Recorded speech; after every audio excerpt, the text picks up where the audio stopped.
ধরনের যে মিথ্যাচার মমতা ব্যানার্জি আপনি শুরু করেছেন, দেখলেন তো আজকে রাহুল গান্ধীর কি হলো, আজকে তেজস্বী যাদবের কি হলো, দেখলেন তো, মুখ থুবড়ে পড়লেন।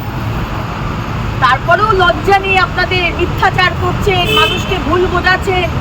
আমাদের মুসলমান ভাই বোনেদের যাদের আপনি কিচ্ছু দেননি, নাথিং, বাড়ি নেই, ক্লিনলিনেস নেই, চাকরি নেই, এডুকেশন নেই, খারিজি মাদ্রাসায় যাদেরকে পড়াশুনো করতে বাধ্য করেছেন, প্রত্যেকটি সম্প্রদায় আপনার এগেনস্টে ভোট করবে। কারণ মানুষ দিনের শেষে আমরা উন্নয়ন চাই, আমার পরিবার ভালোভাবে বাঁচুক, আমার সন্তানরা দুধে ভাতে বাঁচুক, প্রত্যেকটা মানুষ এইটা চায়, সেটা আপনি দিতে পারেন। এখন আপনি বলছেন দুর্গাপুরে আজকে ঘোষণা করছেন কোটি কোটি টাকার নাকি বিনিয়োগ হবে। 15 বছর কি করছিলেন? পশ্চিম বর্ধমানের মানুষ বারবার আপনার কাছে দামোদর নদীর ওপর ব্রিজ চেয়েছিল, আপনি ব্রিজ দিতে পারেননি। আপনি মানুষের কর্মসংস্থান দিতে পারেননি। গিয়ে দেখুন আসানসোল দক্ষিণে, গিয়ে দেখুন আসানসোল জেলায় এখনো মানুষ, হাজার হাজার লক্ষ লক্ষ মানুষ মাটির বাড়িতে থাকে। তাই উন্নয়নের ওপরেই ভোট হয়েছে, এসআইআর এর ওপরেই ভোট হয়েছে। বিহারের মানুষ যেরকম জবাব দিয়েছে, পশ্চিমবঙ্গের মানুষ। পশ্চিমবঙ্গের তৃণমূল সরকার এবং মুখ্যমন্ত্রী মমতা বন্দ্যোপাধ্যায় বিভ্রান্ত করার চেষ্টা করছেন, কিন্তু আলটিমেটলি যেটা কথা বলবে সেটা হচ্ছে আপনি 15 বছরে কি কাজ করেছেন মানুষের জন্য। আজকে মাননীয় প্রধানমন্ত্রী নরেন্দ্র মোদীজির এবং নিশীথজির যে সরকার 12 কোটি বাথরুম শৌচালয় তৈরি করা হয়েছে, 4 কোটি প্রধানমন্ত্রী আবাস যোজনার বাড়ি, 15 কোটি বাড়িতে স্বচ্ছ পানীয় জল পৌঁছে দেওয়া হয়েছে, 2.6 crore বাড়িতে বিনামূল্যে ইলেকট্রিসিটি, আমাদের সৌভাগ্য যোজনা যেটা আছে তার মাধ্যমে। আজকে 10.3 কোটি কুকিং গ্যাস, উজ্জ্বলার গ্যাস বাড়ি বাড়িতে মহিলাদের পৌঁছে দেওয়া হয়েছে। 99% রাস্তা, মানে গ্রামগঞ্জের একদম ইন্টেরিয়র মোস্ট গ্রাম, সেখানকারও রাস্তা প্রায় বানিয়ে দেওয়া হয়েছে, 99% রাস্তা। তার সাথে সাথে বন্দে ভারত, অমৃত ভারতের স্টেশনস এবং 81.3 করোড় প্রধানমন্ত্রী গরিব কল্যাণ যোজনা কোভিডের পর থেকে মাননীয় প্রধানমন্ত্রী এবং বিজেপির কেন্দ্র সরকার বিনামূল্যে রেশন পৌঁছে দিয়েছে। মমতা ব্যানার্জি, আপনি যতই মানুষকে বিভ্রান্ত করুন, এসআইআর চাই না, এসআইআর হলে আগুন জ্বালিয়ে দেবো, যদিও বা আপনি প্রথম ফর্মটা ফিল আপ করেন, সেখানেও আজকে আরজেডি এবং রাহুল গান্ধী চেষ্টা করেছিলেন, কিন্তু বিহারের মানুষ, বিহারের মহিলারা 72% ভোট দিয়েছে।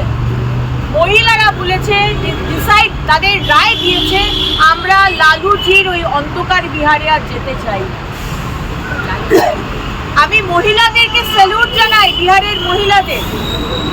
তারা যে ডিসিশন দিয়েছেন, আশা করব 2026-এর বাংলার মহিলারা, যাদেরকে এক হাতে লক্ষ্মীর ভাণ্ডার আর অন্য হাতে ধর্ষণ, এক হাতে লক্ষ্মীর ভাণ্ডার কিন্তু অন্য হাতে প্রধানমন্ত্রীর আবাস যোজনার বাড়ি নেই, এক হাতে লক্ষ্মীর ভাণ্ডার কিন্তু এখনো বাড়িতে শৌচালয় নেই, আমাকে কর্পোরেশনের এলাকায় থাকতে হয়, আমাকে পঞ্চায়েতের এলাকায় থাকতে হয়, কিন্তু আমার বাথরুম নিয়ে আমাকে মাঠে ঘাটে বাথরুম করতে যেতে হয়, বাড়িতে জল নেই, রাস্তা নেই, ট্রেন নেই, আলো নেই, সন্তানদের চাকরি নেই।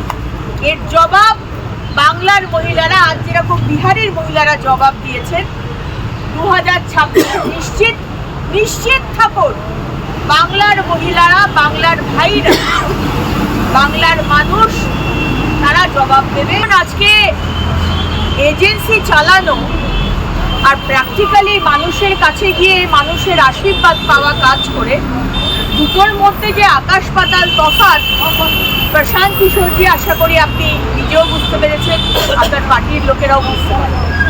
দিদি, এসআইআর নিয়ে প্রথম ভোট হয়েছে বিহারে, একটা রিপোল হয়নি, একটা কিছু হয়নি, কিন্তু এত ভালো ফল, এটা কি বাংলায় কি তার প্রভাব পড়বে? দেখুন, 12টা রাজ্যে এসআইআর হচ্ছে। বিহারে এর আগে হয়েছে, 2001 সালেও এসআইআর হয়েছে, বাংলাতে হয়েছে এবং 3 মাসের মধ্যে এসআইআর হয়েছে। মুখ্যমন্ত্রী যেটা বলছেন যে এত কম সময়ে এসআইআর করা যায় না, এত কম সময়ে হবে না, কাজ করা যাবে না, হয়েছে। বিচারপতি সূর্যকান্তি বলছেন মানুষকে বিভ্রান্ত করবেন না, এর আগেও এসআইআর হয়েছে।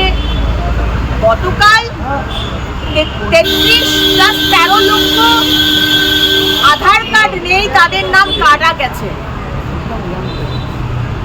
13,25,000 নাম এলওপি গিয়ে জমা দিয়েছেন ডুপ্লিকেট ভোটার।